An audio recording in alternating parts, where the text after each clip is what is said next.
Expansion Starts Here, the podcast. My name is Rhett Butler, and as usual, I have all the best guests giving you the insight within the EDC, pun intended. I have today Andre Plummer, Financial Programs Manager for Prince George's County Economic Development Corporation. Andre, where does the money reside? That's what they want to know. That's what they want to know. And I may have the answer for you. No, you definitely have the answer. Welcome to the show, by the way. Thank you. Always a pleasure when we get good people in this amazing office to come and sit down and talk and give the people the real on the resources. For those who may not be familiar with your role, can you share a bit about what you do as Financial Programs Manager here at the EDC? Yeah, absolutely. So as Financial Program Manager, primarily what I do is I assist our businesses in realizing certain tax credits and or incentives that are applicable to their projects. Okay. So projects for us mean either you are expanding in Prince George's County, right. We are retaining you in Prince George's County, or we're attracting you to Prince George's County. Okay. And oftentimes that comes with increase in jobs, and so it's overall economic impact that we look for in terms of what a project means. So I assist businesses in realizing tax credits that they can use for those projects. Right. Yeah, and I know so many businesses can trace back their growth from working with you. But what is it that attracted you to economic development and helping small businesses get ready financially? Because that's a major overhaul and a task. No, it is. Great question. So I'll say for me, it was a little personal. When I first came in 2019, I explained that I'm a child of, or a product, I should say, of Prince George's County. Born and raised here. My parents were business owners in Prince George's County. They were, they had a multitude of businesses. So from janitorial services to restaurants, and mortgage brokerage company. So what I saw was the struggles and also the triumphs that they went through. So it was very personal for me. So that is what attracted me to the job. But I have a commercial underwriting background. Okay.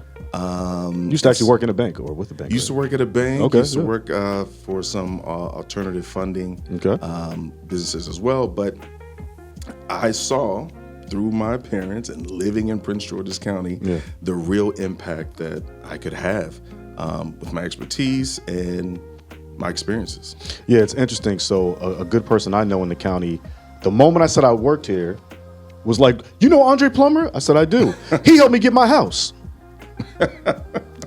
Real work in action. One of your key responsibilities is preparing businesses for non-traditional lenders like one of our partners, FSC First. Can you explain what non-traditional lending is for those who don't know? You know, the reality is that many businesses and small businesses have to turn to non-traditional lending, especially startups. So we're talking crowdfunding, microloans, asset-based lending, invoice factoring, right? These are kind of the non-traditional. What is traditional is going into a bank and getting some type of loan facility, term loan or line of credit. Oftentimes that's not afforded to small businesses, and in large part minority businesses as well, because they don't have certain access to them, right? So non-traditional lending is really going to assist those businesses that have, possibly, issues with their credit, that don't have the sizable collateral to service a loan. So you have to get a little bit creative. So we work with our partners at FSC First that have those programs for small and minority businesses and startups as well. They just can't walk into a bank. Right. So we have to provide the answer. Yes. An alternative. Yeah, it's funny because obviously people, if you don't know, the EDC is a resource factory. So getting creative is a resource. And through you, the EDC bridges the gap between a small business owner's vision and the capital they need. How do you bridge that gap, though? Like in real terms, how do you decide how to figure out the bridge to build between the vision and the reality of capital? It's a great question. It's a multifaceted way of looking at this. So the beauty of what we do here is that, in my opinion, we are kind of 360 in our services, right? Indeed. So we have dedicated business development officers in specific industry sectors Right. that speak to businesses, right? That can help with DPI issues, that can help with site selection, Right. A whole host of networking opportunities and programs, and that's the vision. But more specifically, in terms of how we can help finance the gap, is through our Economic Development Incentive Fund, Oh man. which is a great tool. Yeah, we got to go there. Shout out to DPI, by the way. We love you. We love what you do. EDI fund. Yeah. Now, for some people, they just think there's a big pot of money sitting around with no actual requirements to receive it, just being in the county or something, right?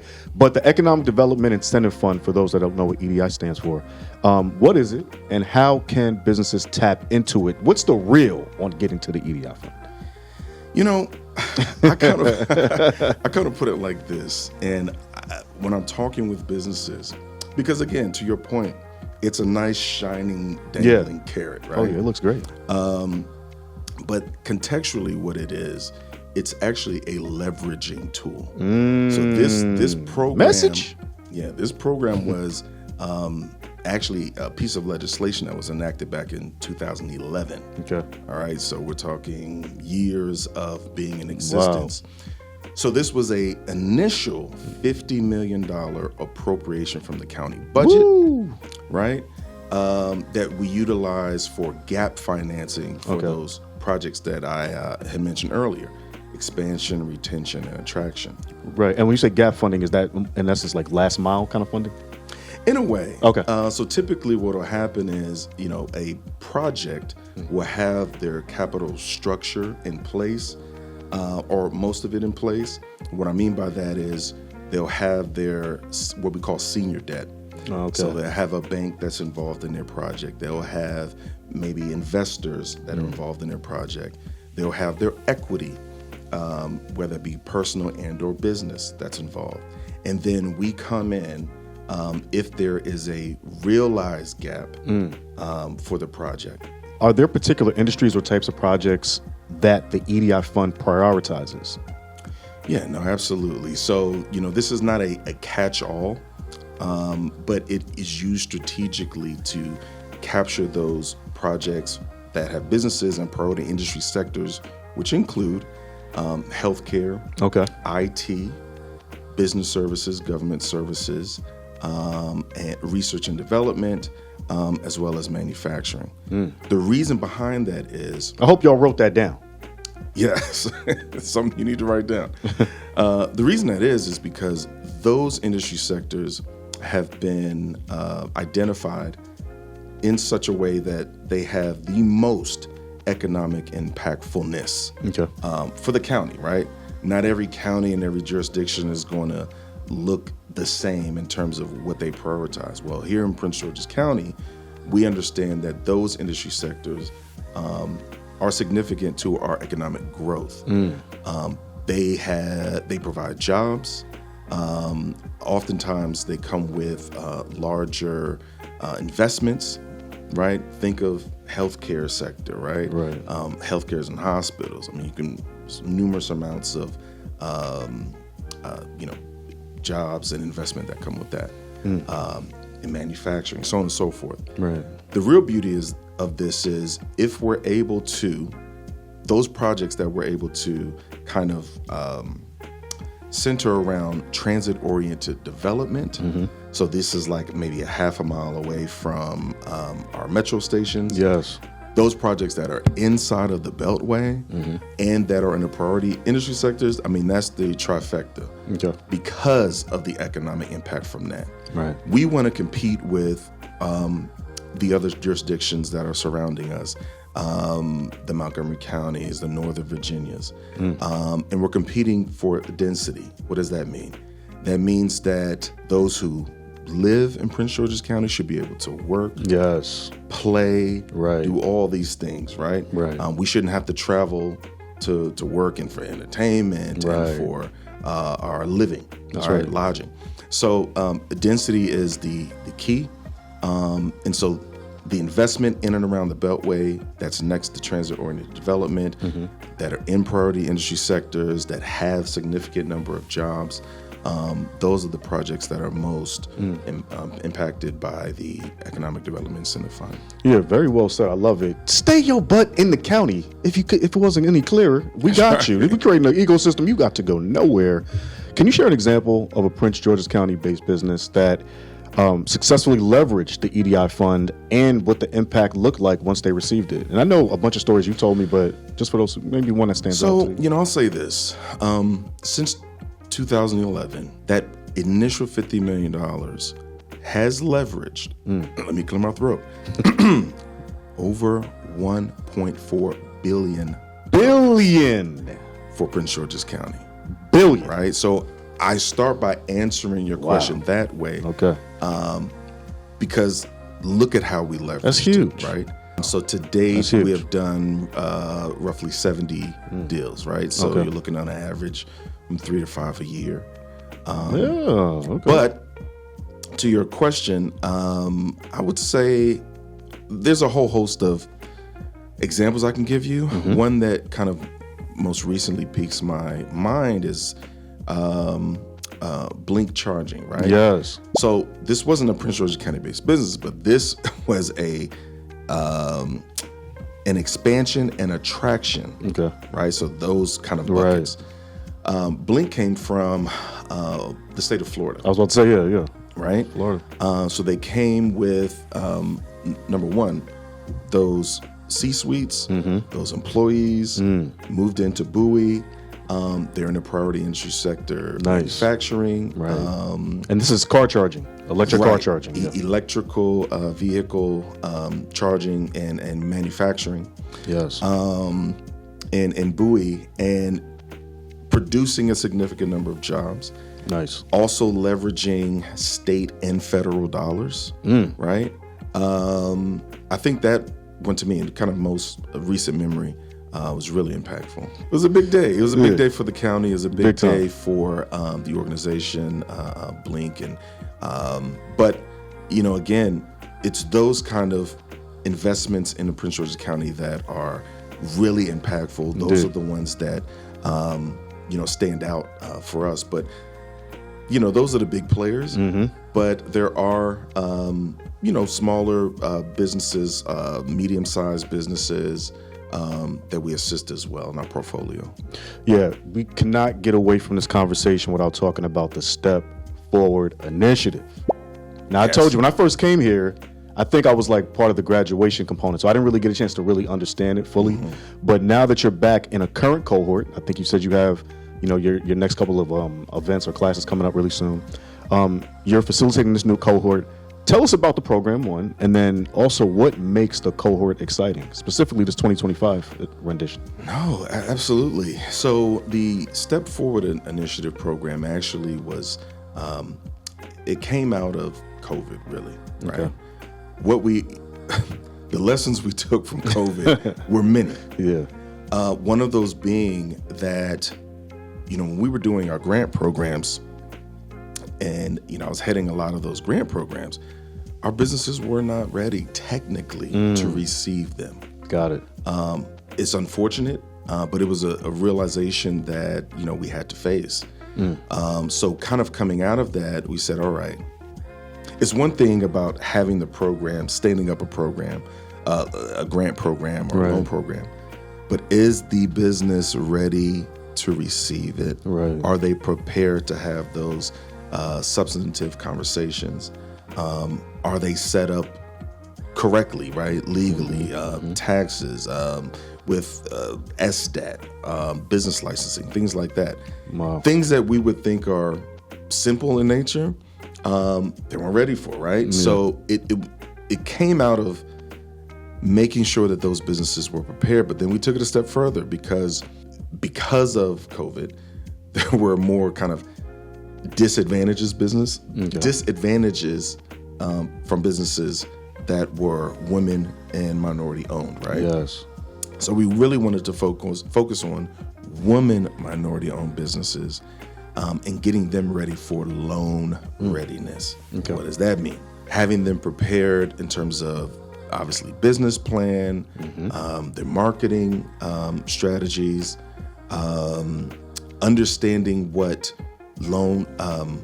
what underwriters look for in applications when they're filling applications for loans, understanding what loan fits them. Right. You know, these are things that a lot of our small and minority owned businesses and women-owned businesses in the county weren't prepared to answer.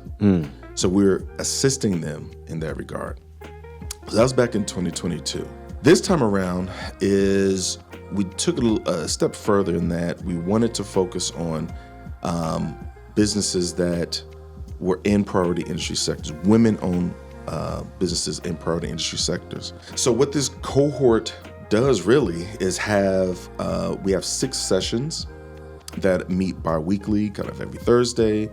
We have industry leaders come in and lead our sessions, right? So they're hearing from people that are in the field, that are doing the work, that are looking at their applications in a real world setting. Okay. Providing them examples. This is not I'm a professor and you're a student, I'm wagging my finger at you. No, this is very kind of interactive with the cohort. They ask questions, they're taking notes, extremely interactive experience. And so at the end of this, the culmination is them getting in front of a lender for a lender matchmaking program. And so that they're actually ready, they're organized with their financials, with their business plan, and they're able to have those really substantial conversations with lenders and possibly acquiring a facility of some kind. Wow, yeah. And with a killer name, by the way, Step Forward. I love anything that sounds like momentum. That's right. Step Forward Initiative. We getting you to the next level. Andre, last question. For those listening today who want to grow their business in Prince George's County, simply put, what are some steps they can take to have their expansion start right here in Prince George's County? When I have conversations with new businesses in particular, I tell them to tap in to us, right? What does that mean? Connect with us through all of our social media platforms, obviously, especially through our email, our mailing list. Yes. Why do I say that? Is because our wonderful marketing team, right? We outside. Our wonderful marketing team takes time and care with the marketing that we do on our programs, right? And the best way to do that is to kind of through our social media platforms, through our email list. So you want to be up to date. You want to be in the know. I use this example. When COVID happened, and things were moving fast, right? Right. And we were getting federal dollars that trickled down to the state that came to us, and we had to appropriate these funds, stand up programs. We did so in a very short amount of time. Indeed. Okay. So if you didn't know from one program to the next, when one was starting, another one was ending, another one was starting, you were at a loss. So you want to be connected to us, tap in. That's right. We have a whole host of programs to go on our website and also network with us, right? One of the beautiful things in that what we do with our services is we are connected to a lot of other programs, other organizations. Indeed. And you want to be our friend, just like we want to be yours. Yeah, big time. So that's one of the things that I say. I say tap in. Yeah, and you want to be his friend because he knows where the money resides. And you heard what he said. Tap in. PGCEDC.com is our website. PGCEDC on Instagram and Facebook. And of course, Expand PGC on X, formerly known as Twitter. Andre, thank you for giving your insights today. Alrighty. We appreciate it. He's one of the reasons why expansion starts here.